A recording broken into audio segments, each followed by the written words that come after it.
로마서 13장 11절에서 14절까지의 말씀 다 같이 합독하도록 하겠습니다. 또한 너희가 이 시기를 알거니와 자다가 깰 때가 벌써 되었으니 이는 이제 우리의 구원이 처음 믿을 때보다 가까웠음이니라.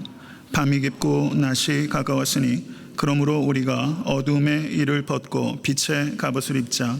낮에와 같이 단정히 행하고 방탕과 술 취하지 말며 음란과 호색하지 말며 쟁투와 시기하지 말고 오직 주 예수 그리스도로 옷 입고 정욕을 위하여 육신의 일을 도모하지 말라. 아멘. 하나님의 말씀입니다. 먼저 제가 경고의 말씀을 좀 드리겠습니다. 오늘 설교 깁니다. 각오 좀 하세요. 네, 각오하셨다가 설교가 의외로 짧게 끝나면 또 그게 또 기쁨이 되잖아요. 그래서 좀 긴 설교를 하려면 제가 좀 부담스러운 측면이 있어요. 근데 제가 진심을 담아서 기도하는 마음으로 준비했고, 저는요 설교하면서 성도님들 감정 움직이고 싶은 욕심은 없어요. 제가 욕심이 있다면 하나님의 말씀 그대로 전달하는 게 제 목표입니다. 제가 거기에 집중해서 말씀 증거하고자 합니다. 모쪼록 성도님과 제가 그 말씀을 통해서 귀가 열릴 수 있게 되길 간절히 바라고, 그 말씀 먹을 수 있는 시간 될 수 있게 되기를 주님의 이름으로 간절히 축원합니다.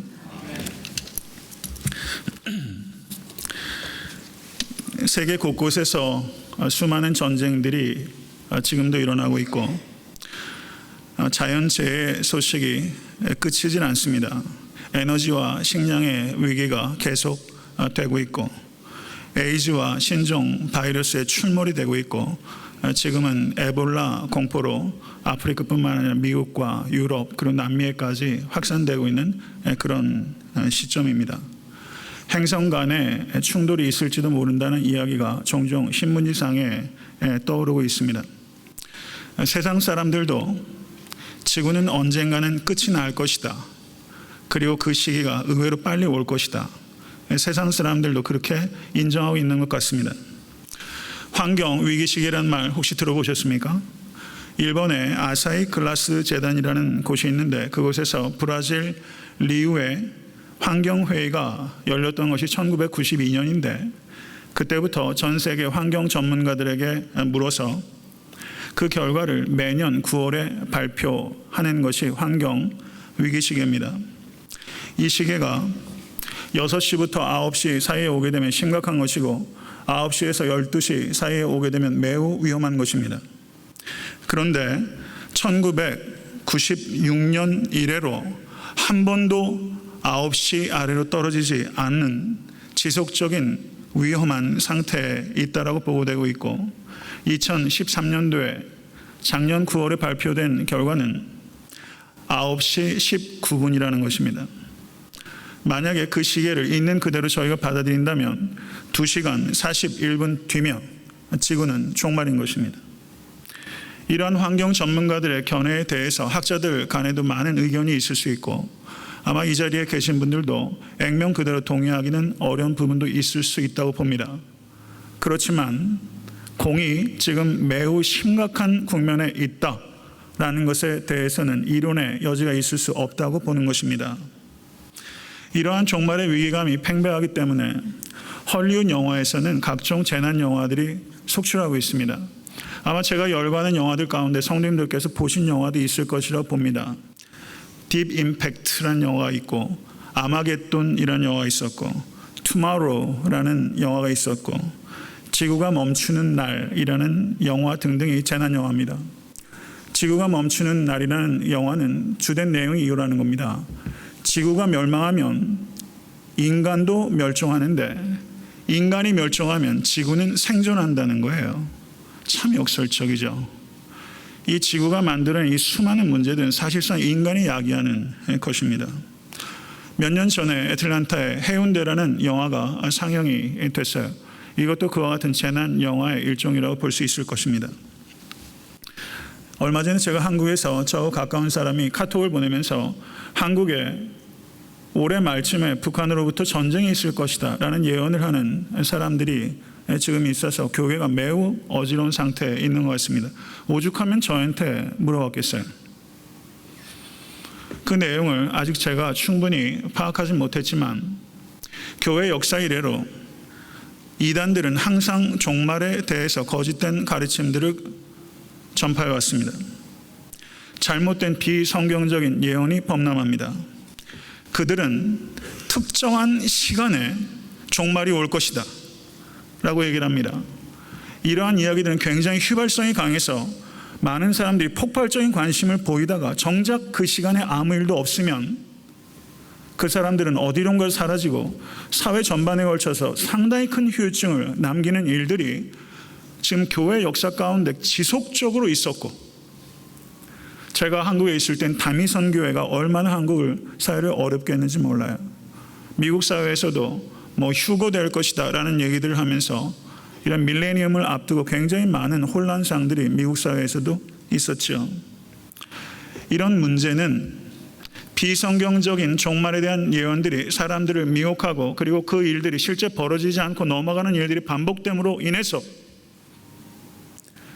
주님께서 말씀대로 재림하실 것이라는 올바른 기대를 허무는 엄청난 역효과를 가지고 있다는 것을 우리는 경계해야 됩니다.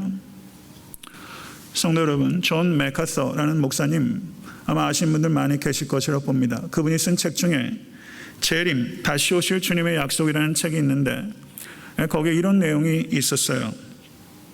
일리노이 주에 에반스톤이라는 도시가 있는데 거기에 있는 개신교 목회자들에게 설문을 했습니다. 여러분들 가운데 재림을 기다리는 분은 마크해 주십시오. 여러분, 90%의 개신교 목사가 예수 그리스도의 재림을 기다리지 않고 있다라는 설문조사가 나왔어요. 저는요, 이 책을 보면서도 믿을 수가 없더라고요. 정말 이것이 객관적인 얘기인가? 목사가 90%가 재림을 기다리지 않는다. 목사가 재림을 기다리지 않으면 재림에 대해서 어떻게 설교할 수 있으며 재림에 입각해서 삶을 살아가라고 어떻게 권면할 수 있습니까? 성도 여러분, 그럼 제가 한번 물어볼게요. 성도님은 재림을 기다리고 계십니까? 몇 %가 재림을 기다리면서 지금 살고 있을까요? 우리 가운데. 저는 재림을 기다리는 목사로 보이십니까? 종말에 대한 가르침은 부수적인 가르침이 아니라 핵심적인 가르침입니다. 구약 성경에 오실 메사야에 대한 예언이 333회 등장합니다. 그 중에서 예수의 초림에 대한 예언이 약 100회 기록되어 있고, 그러면 예수 그리스도의 재림에 대한 예언은 구약 성경에 약 230회 정도가 아직까지 실현을 기다리고 있는 예언입니다. 그리고 신약 성경에 예수 그리스도의 재림에 대한 가르침이 318회 기록되어 있고, 신약 성경 전체 20분의 1을 해당하는 매우 중요한 가르침, 그것이 재림에 대한 가르침입니다. 기독교 신앙은 십자가 신앙이요, 기독교 신앙은 부활 신앙이요, 기독교 신앙은 재림 신앙입니다. 그런데 그럼에도 불구하고 교회는 이상한 침묵이 흐르고 있어요. 재림에 대해서 목사가 말을 하질 않아요. 환경단체만큼도, 헐리우드만큼도, 이단만큼도 재림에 대해서 목사가 가르치질 않습니다. 인류의 종말이 가까워오고 있다 라는 것을 가장 심각하게 사이렌을 울리는 사람은 헐리우드예요. 완전히 잘못됐죠. 이 문제에 대해서 우리는 매우 심각하게 고민하고 그리고 깊이 통회하고, 성도 여러분, 부활을 빼놓고 신앙생활을 할 수 있는 게 불가능한 것처럼 재림을 빼놓은 복음은 존재할 수 없습니다. 복음의 핵심이 재림이에요. 성도 여러분, 인간은 다 죽어요. 우리의 끝은 죽음이에요. 인류의 역사의 끝도 있습니다. 그걸 종말이라고 합니다. 예수를 믿는 하나님의 백성은 죽음을 두려워하지 않고 죽음을 기다려요. 죽음은 인생의 끝이 아니라 인생의 절정이고 영원한 생명의 시작이에요. 그래서 죽음은 종착역이 아니라 간이역이고, 죽음은 마침표가 아니라 쉼표고, 우리는 육신이 태어날 때 어미로부터 탯줄이 잘려서 이 땅에 오는 것처럼 우리가 이 땅에서 생명이 끝나는 순간 우리의 영혼의 탯줄이 끊기고 우리는 저 천국에서 새로운 생명이 시작되는 거예요. 할렐루야. 이게 부활이에요. 예수님께서 구약의 말씀대로 이 땅에 오셨고, 예수님께서 말씀하신 대로 부활하셨고, 예수께서 말씀하신 대로 재림하실 것입니다. 아멘. 예수의 재림을 확신하는 이유는 예수의 부활이 역사적 사실이었기 때문입니다. 부활을 믿으면 반드시 재림을 믿을 수밖에 없어요. 예수님께서 이 땅에 초림하실 때는 구유 위에 오셨어요. 겸손하게 지극히 작은 무리들에게만 그 상황을 알리시고, 근데 예수께서 이 땅에 재림하실 때는 구름 위에 오십니다. 공개적으로, 우주적으로, 육체적으로, 가시적으로 다 알 수 있는 방식을 통해서 예수께서 재림하세요. 그 재림의 시간은 예수님을 믿지 않는 자들에게는 공포의 시간입니다. 그러나 예수님을 믿는 하나님의 자녀에게는 환희의 순간이에요. 우리의 구원이 완성되는 순간이에요.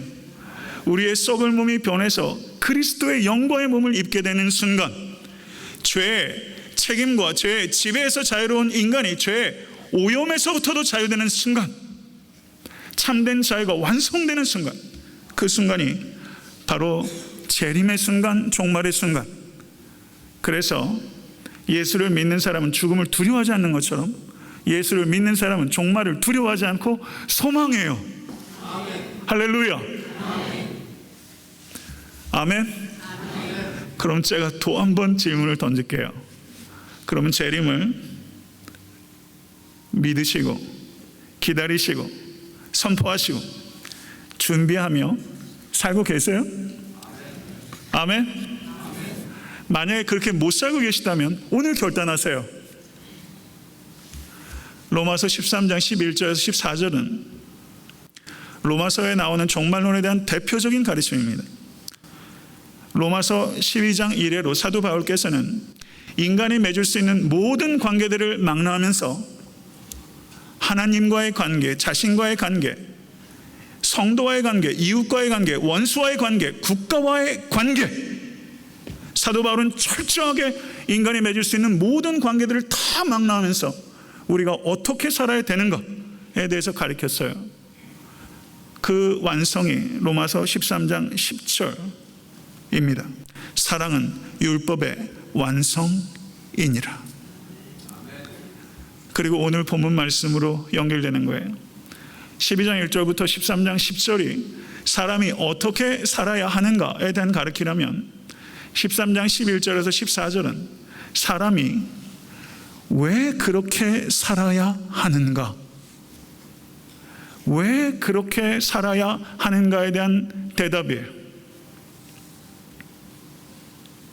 왜 그렇게 살아야 합니까?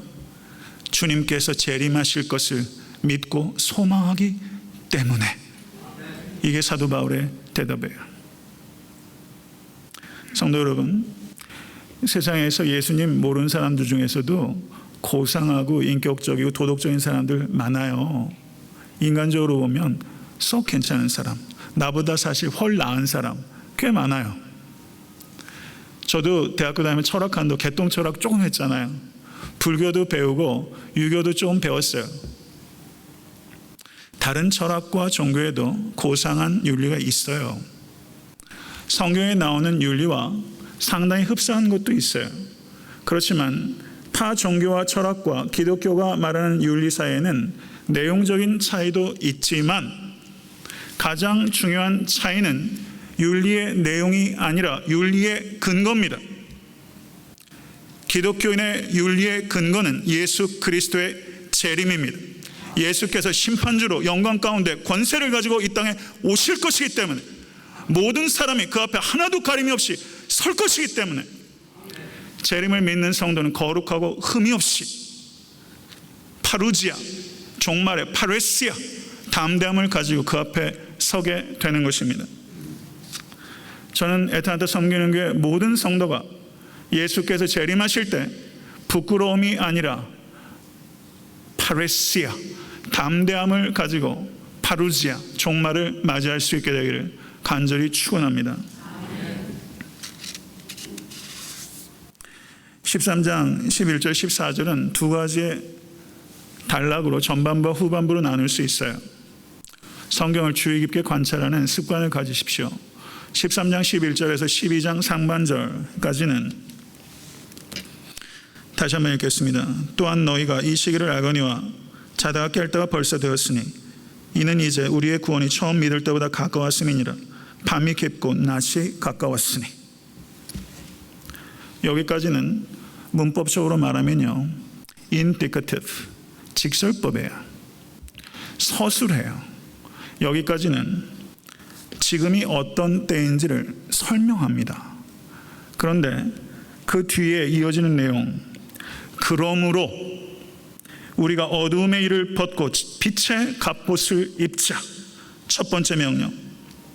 두 번째 명령, 낮에와 같이 단정히 행하고 방탕과 술 취하지 말며 음란과 호색하지 말며 쟁투와 시기하지 말고.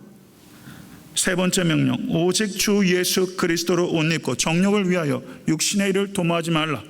세 번째 명령을 주어주고 있는 것입니다. 사랑하는 성도 여러분, 성도의 삶은 반드시 교리와 실천을 결합시키는 삶이 되어야만 되는 것입니다. 그리고 반드시 실천은 교리의 근거를 해야 됩니다.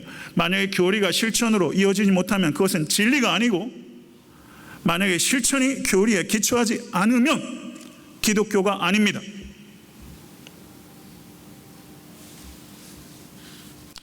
직설법이 우리에게 가르치는 것은,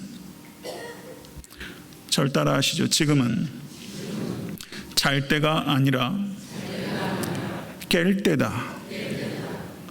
이걸 얘기하는 거예요. 명령법이 우리에게 가르치는 것은, 절 따라 하십시오. 잠옷이 아니라 갑옷을 입으라. 명확하죠? 지금은 잘 때가 아니라 깰 때며, 지금은 잠옷이 아니라 갑옷을 입어야 할 때예요. 성도 여러분, 무슨 영화제 같은 데 보면은 영화 배우들이 한 사람 한 사람 들면 막 카메라 플래시가 터지고 누가 옷을 제일 잘 입었는지 뭘 입었는지 얘기를 해요.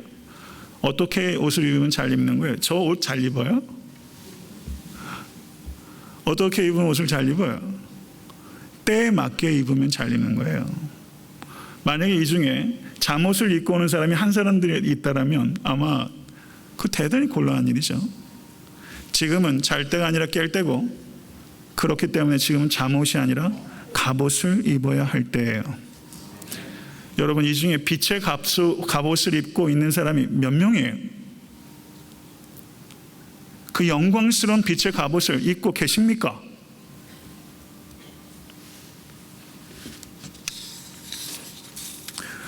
사도 바울께서는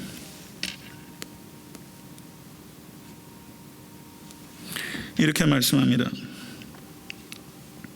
자다가 깰 때가 벌써 되었나니. 벌써 되었나니. 벌써라고 번역된 성경 언어가 에데라는 부사인데요, 이 단어는 already라고 번역되는 단어예요. already. 종말론의 가르침, 종말론은 영어로 에스카탈로지라고 합니다. 에스카탈로지란 말은 그리스어로 에스카톤, 끝, 완성이라는 단어에서 파생된 단어예요.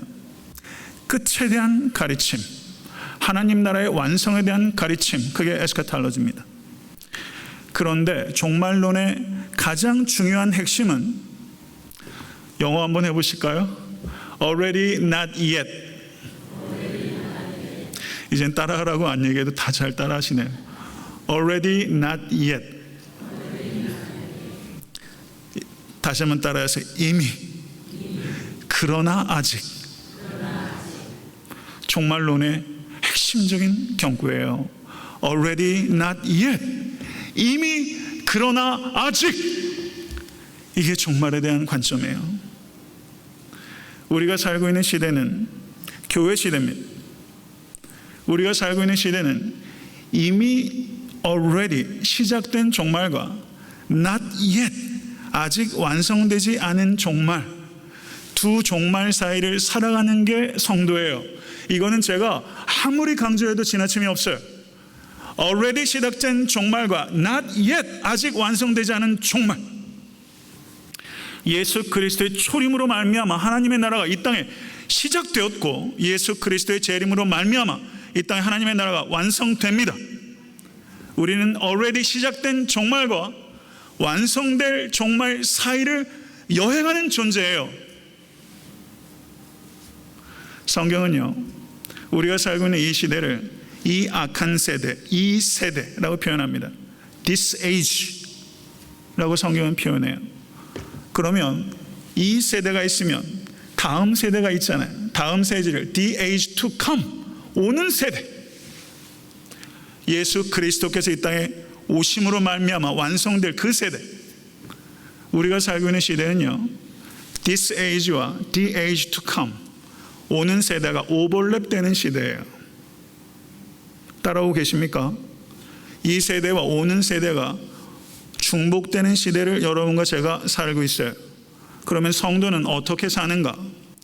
이 세대에 보내져서 이 세대의 가치를 가지고 사는 게 아니라 오는 세대의 가치를 가지고 사는 사람, 그게 성도예요. 여러분 성도예요? 실수하고 실패가 많아도 여러분 이 세대 가치대로 살고 싶어 하는 게 아니라 오는 세대의 가치로 살고 싶으세요? 그러면 여러분 성도예요. 자주 넘어져도, 자주 실수해도, 자주 실패해도, 사례를 내 누이라고 얘기를 해도, 아브라함이 그런 실수를 했지만 그래도 성도예요. 또 내 누이라고 얘기했지만, 이삭도 그렇게 얘기했지만 그래도 성도예요. 오는 세대로 가치로 살아보려고 몸부림치는 사람. 종말이 완성되면 전혀 새로운 룰, 킹덤 룰이 이 세상에 가득하게 될 것입니다. 믿으십니까? 지금은 이 세대의 룰이 있어요. 그렇지만 킹덤 룰이 이 땅에 이미 들어왔고 하나님의 나라의 법이 이 땅에 완전히 온 땅에 가득하게 될 거예요. 뜻이 하늘에서 이루어진 것 같이 땅에서도 이루어 주옵시고. 사랑하는 성도 여러분, 우리는요 킹덤 룰을 미리 이 땅에서 살아내는 성도예요. 우리는 세상에 보내졌지만 세상에 속하지 않은 존재. 우리의 법은 이 세상 법이 아니라 하늘의 법입니다. 믿으십니까? 그게 성도예요. 성도 여러분, 혹시 아직도 잠들어 계시진 않습니까? 잠은요 영적인 게으름과 무관심을 말하는 거예요. 그러면 제가 진단을 좀 해드릴게요. 성도님들이 잠자고 있는지 안 자고 있는지 한번 진단을 한번 받아보세요. 이 시대의 죄악과 고통에 대해서 아파하고 있습니까? 다른 사람이 지옥 가는 거, 천당 가는 거 상관없이 살고 있다면 잠자고 있는 거예요. 여러분 몽유병 환자 보셨어요? 자는데 걸어다녀요. 영적으로 완전히 잠들어 있는데 교회 안에서 사역하는 사람들이 몽유병 환자예요. 몽유병 환자처럼 찬양팀 할 수 있어요. 몽유병 환자처럼 찬양대 할 수 있어요. 몽유병 환자처럼 사역할 수 있어요. 몽유병 환자처럼 직분 감당할 수 있고, 몽유병 환자처럼 목자할 수 있고, 몽유병 환자처럼 목사할 수 있습니다. 얼마나 많은 이 땅의 목사들이 몽유병 환자 같은지 몰라요. 영적으로 잠들고 있는데 잠자고 있으면서 사람들 가리켜요. 성도 여러분, 저도 그럴 수 있어요. 여러분, 제가 잠들지 않고 깨어있을 수 있도록 기도해 주십시오. 뭘 위해서 기도하시겠어요? 목사가 잠들지 않게 해달라고 기도하셔야죠. 우리 교회가 잠들지 않고 깨어있는 교회가 되게 해달라고, 그리고 다른 교회들을 깨우는 교회가 되게 해달라고 기도하셔야 되잖아요. 이것을 위해서 우리 기도하십시오. 제가 항상 말씀하죠. 아침에 일어나자마자 기도하기 위해서 눈을 감는 사람, 그 사람은 깨어있는 거예요. 기도하지 않으면서 깨어있을 수 없고, 말씀 사랑하지 않으면서 깨어있을 수 없어요. 깨어있기를 원한다면서 깨어있을 수 있는 방법은 아무 노력을 안 한다면 모순이죠. 이런 모순이 교회 안에 얼마나 팽배한지 몰라요. 성도 여러분, 그런 위선 안 힘드세요? 저는 힘들어요. 목사의 위선이 참 힘들어요. 이 위선 좀 벗어버리고 싶어요. 이거 언제까지 이걸 끌고 살아야 되는지. 사랑하는 성도 여러분, 하루하루 살아갈 때마다 구원의 날은 가까워지고 있는 것을 믿으십시오. 사도 바울께서 오늘 로마서에서 말씀하고 계시는 구원의 날은, 구원은 세 가지 국면이 있어요. 칭의, 성화, 영화, justification, sanctification, glorification. 칭의는 구원의 시작이고, 성화는 구원의 과정이고, 영화는 구원의 완성입니다. 칭의가 된 성도는 반드시 성화되며, 칭의된 성도는 반드시 영화됩니다. 한 사람도 예외 없이 이게 구원이에요. 영화는 우리의 썩을 몸이 변해서 그리스도의 영광스러운 몸으로 변화된다는 사실입니다. 이 순간이 다가오고 있어요. 하루하루 다가오고 있어요. 이거 믿으십니까? 성도 여러분, 종말에 대한 거짓 가르침을 분별하는 것은 두 가지예요. 가장 대표적인 거짓 가르침은 종말 자체가 없다라고 말하는 거짓 가르침. 두 번째, 종말의 때를 정확하게 핀포인트하는 사람들, 거짓입니다. 종말이 없다고 말하는 사람은 종말에 대한 무관심이고, 종말의 때를 정확히 말하는 사람은 종말에 대한 잘못된 관심입니다. 종말에 대해서 무관심하면 육체의 정욕을 따라 살게 될 것이고, 그것이 베드로후서 3장 3절에서 5절에 기록되어 있고, 종말에 대해서 잘못된 관심을 갖게 되면 집을 팔고 직장을 그만두고 자녀들을 학교에 보내지 않고 이상야릇한 종교적인 광신에 사로잡히게 됩니다. 이것은 매우 이단적이에요. 종말의 때를 정확히 말하는 사람은 100% 이단입니다. 심지어 예수님께서도 마가복음 13장 32절에, 마가복음 13장 32절 다 같이 한번 읽어보시죠.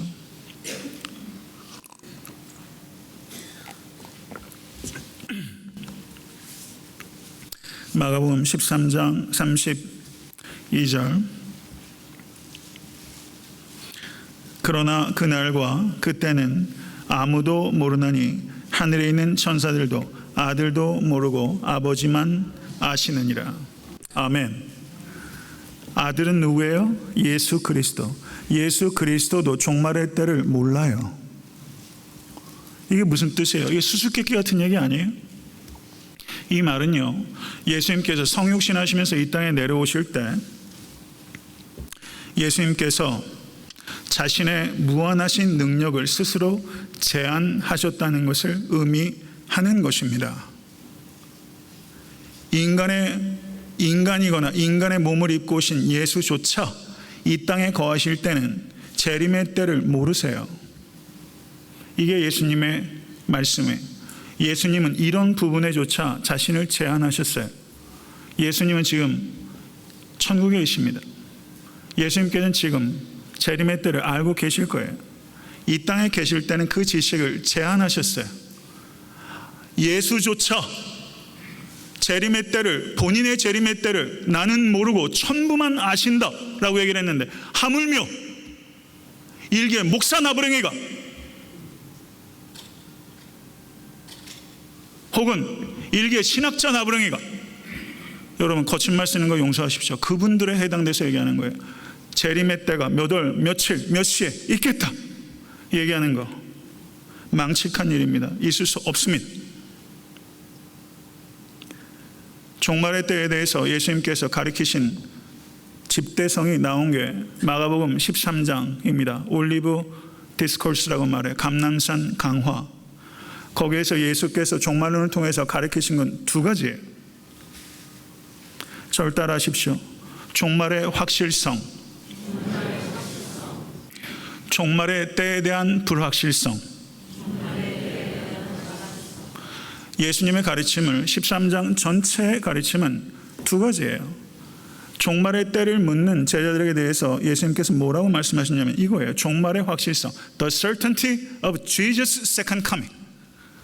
종말의 때에 대한 불확실성, the uncertainty about timing. 종말의 때에 대한 불확실성.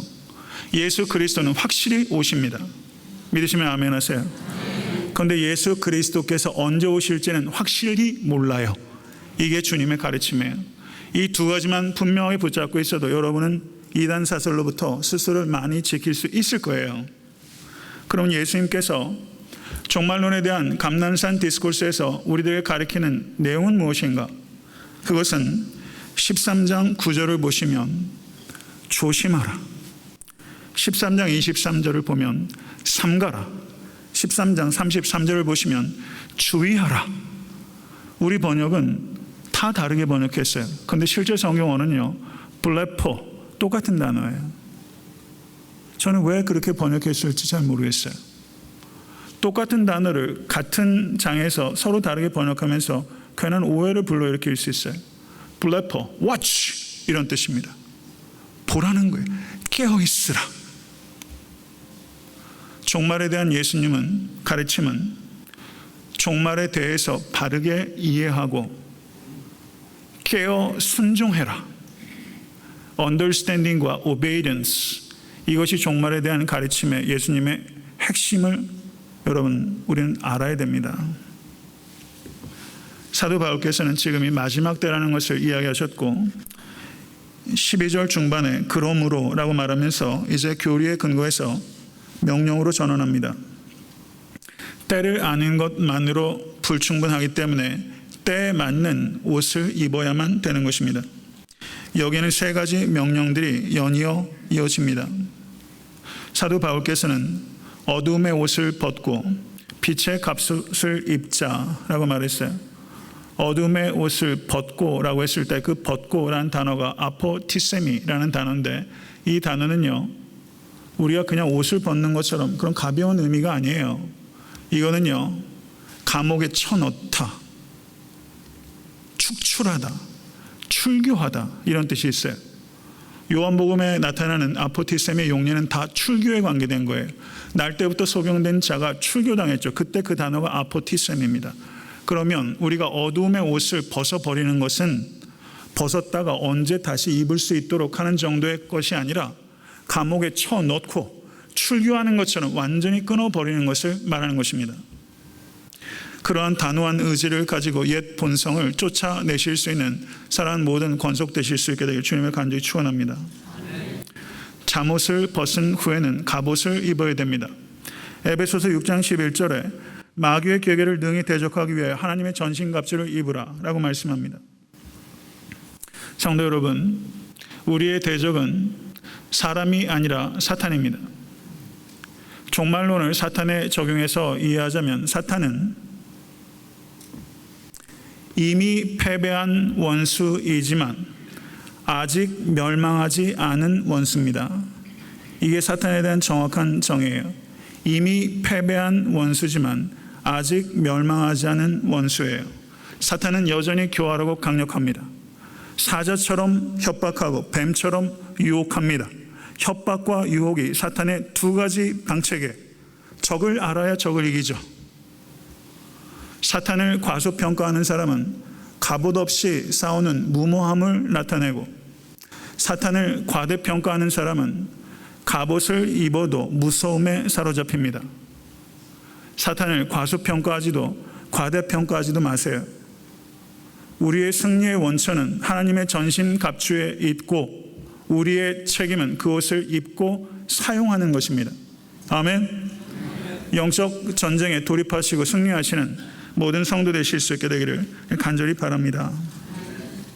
두 번째 명령은 보다 구체적인 권면으로 나아갑니다. 낮에와 같이 단정행하고 방탕과 술 취하지 말며 음란과 호색하지 말며 쟁투와 시기하지 말라는 거예요. 성도 여러분, 방탕과 술 취하는 거 이거 낮에는 잘 안 하잖아요. 뭐 낮술도 먹잖아요. 이렇게 하면 제가 할 말 없어요. 낮에는 잘 안 하는 거예요. 그리고 음란과 호색하는 거 밤에 하는 일이죠.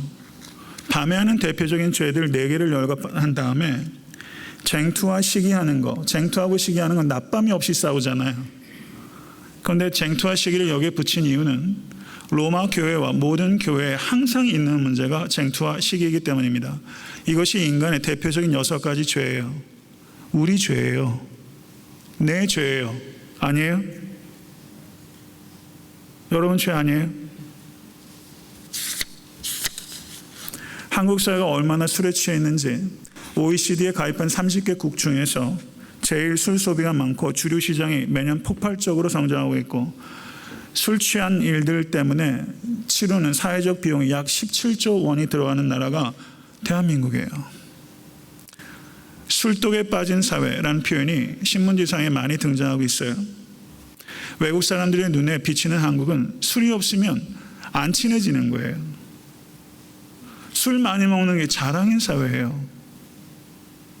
술에 취하지 마시고 성령에 취하실 수 있기를 간절히 바랍니다.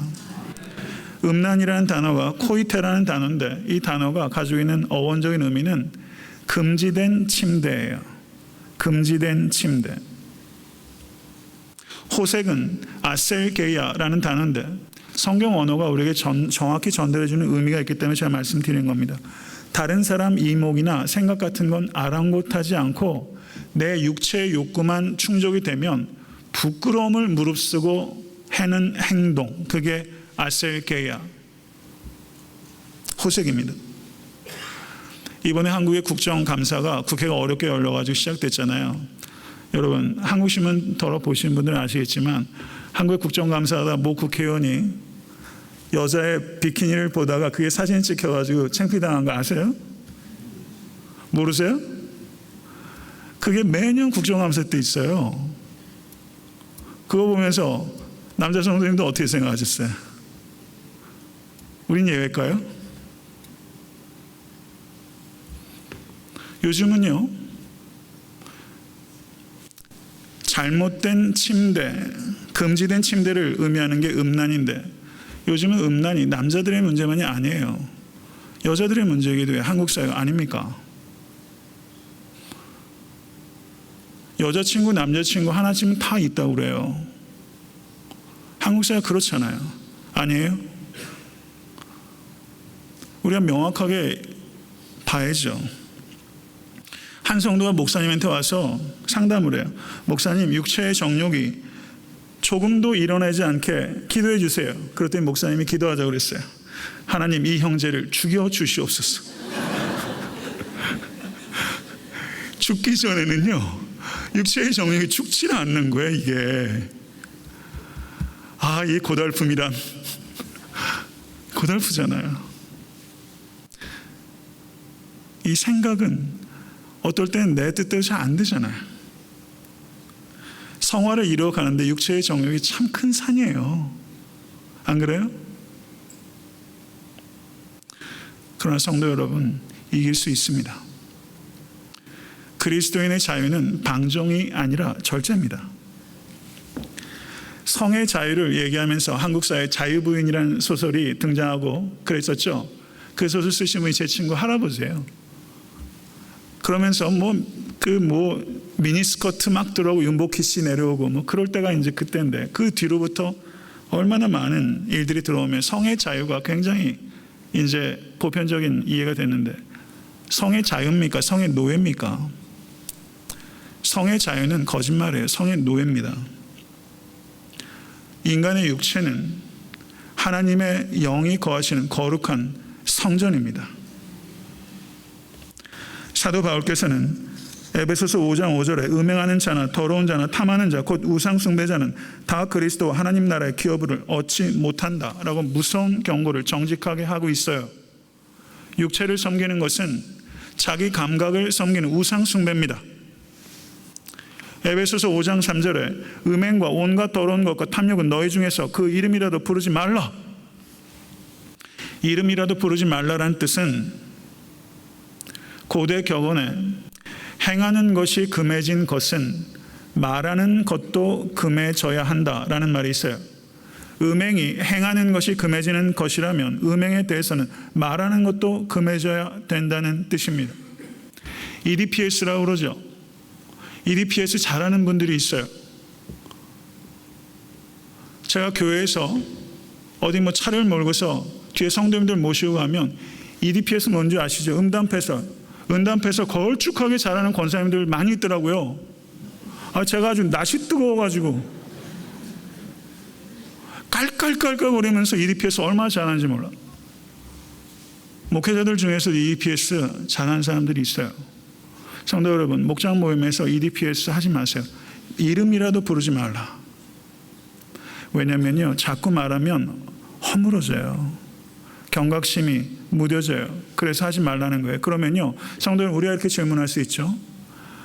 이 사도 바울이 이 로마서 쓸 때 시대는 그렇고 우리 시대는 그렇지 않잖아요, 목사님. 근데 로마 시대는요, 굉장히 성적으로 타락한 시대였어요. 그 시대를 향해서 사도 바울이 순결의 가치를 가르친 거예요.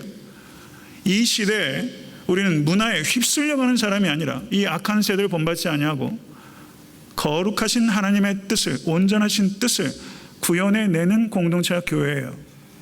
순결의 가치를 드러내실 수 있는 삶을 살아가실 수 있는 여러분과 제가 될 수 있게 되기를 간절히 바랍니다. 쟁투와 시기. 쟁투는요, 둘째가 되지 않고 첫째가 되기 위해서 난폭하고 사악한 경쟁을 하는 것, 그게 쟁투고, 시기는 나에게 없는 것 혹은 부족한 것을 다른 사람이 가지고 있을 때 시샘하는 것이 시기입니다. 성도 여러분, 교회에 이런 문제가 있어요.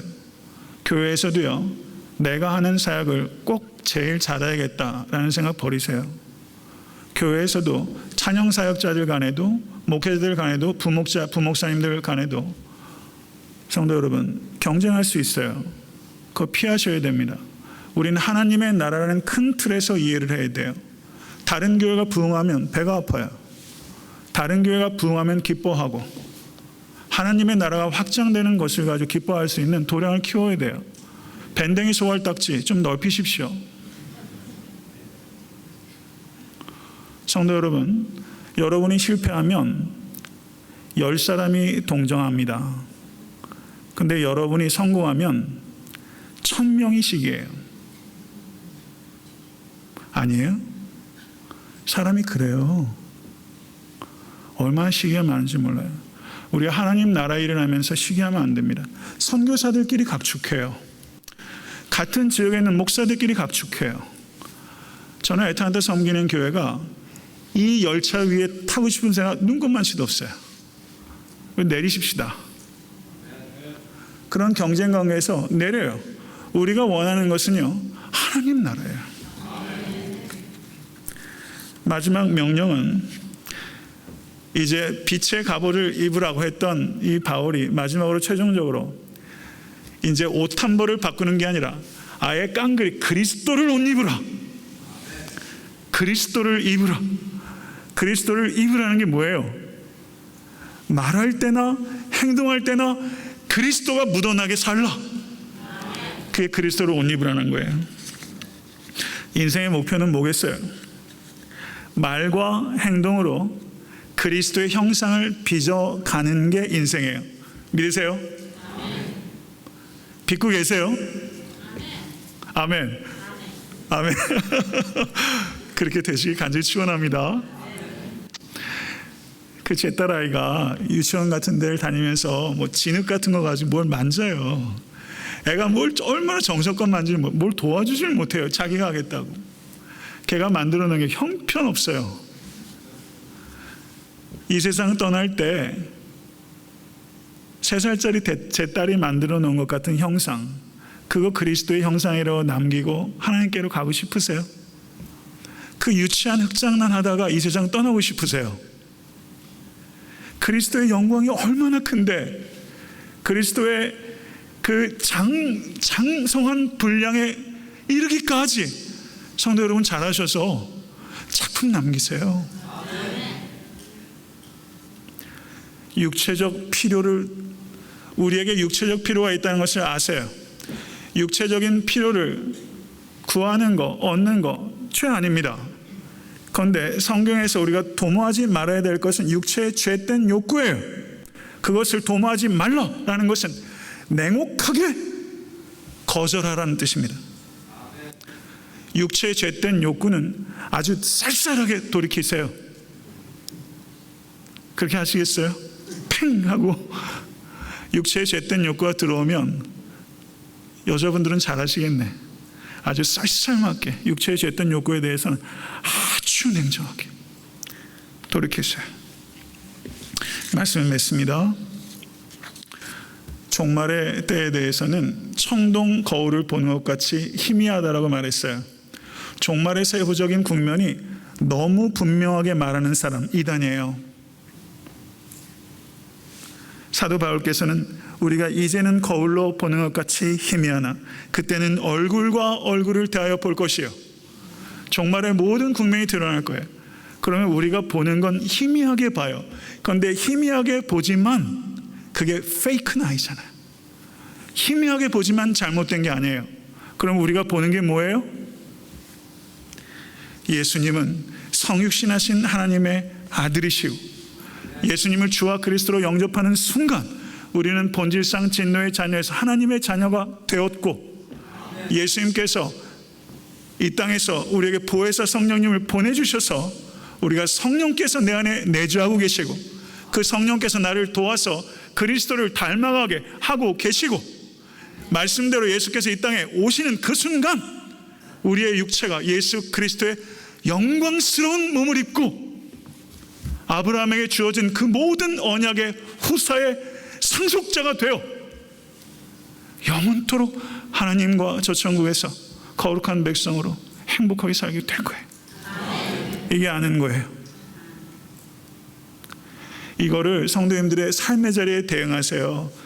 남편과 싸울 때, 아내가 싸울 때, 자식 새끼가 너무 말 안 들을 때, 가출해요 집에 안 들어올 때, 사업할 때 사업이 너무 어려울 때, 관계가 어그러질 때, 건강을 상했을 때, 죽음을 직면했을 때 대입하세요. 내가 누군지, 내가 어떻게 될 것인지, 이거를 대입하면 이깁니다. 17세기 영국의 대표적인 목회자인 리차드 백스터 목사님께서 이런 시를 남기셨어요. 성도 여러분, 한번 경청해 보세요. 제가 잘 낭독하면 얼마나 좋겠습니까마는 한번 경청해 보세요. 깊은 시입니다. 주님, 살고 죽는 것은 제가 염려할 일이 못 됩니다. 오직 주님을 사랑하고 섬기는 것만이 내게 주어진 몫이며, 이 일을 위해 저는 주님의 은혜만을 필요로 할 뿐입니다. 만일 생명이 오래 지속된다면 그만큼 순종할 수 있음에 감사할 뿐이고, 비록 생명이 단축된다 해도 영원한 세계로 들어갈 것임으로 인해 저는 결코 슬퍼하지 않습니다. 영생의 삶에 대해 제가 아는 것이 별로 없고 그것을 바라보는 믿음의 눈도 희미하지만, 그 대신 그리스도께서 모든 것을 알고 계심에 만족하며 내가 그분과 함께 영원히 있게 될 것이라는 사실만으로도 족하게 여길 것입니다. 이게 17세기 목회자의 고백이에요. 성도 여러분, 단 한 번이라도 이렇게 살아보시고 싶지 않으세요? 운전할 때 교통사고 많잖아요. 안전벨트를 착용하고 보험에 가입해요. 오늘 당장에 사고가 일어날 가능성은 희박해요. 그런데 사고가 일어날 수 있죠. 예수께서 오늘 저녁에 재림하실 가능성은 희박해요. 그러나 오늘 저녁에라도 재림하실 수 있어요. 오늘 저녁에 재림하실지, 100년 뒤에 재림하실지, 천년 뒤에 재림하실지 모르지만 주님께서는 확실히 재림하실 것이기 때문에 재림을 믿는 성도는 현실을 도피하지 않고 재림하시는 순간까지 계획하고 실천하고 순종합니다. 이런 성도 되실 수 있게 되기를 주님의 이름으로 간절히 축원합니다. 주신 말씀 생각하면서 기도하겠습니다.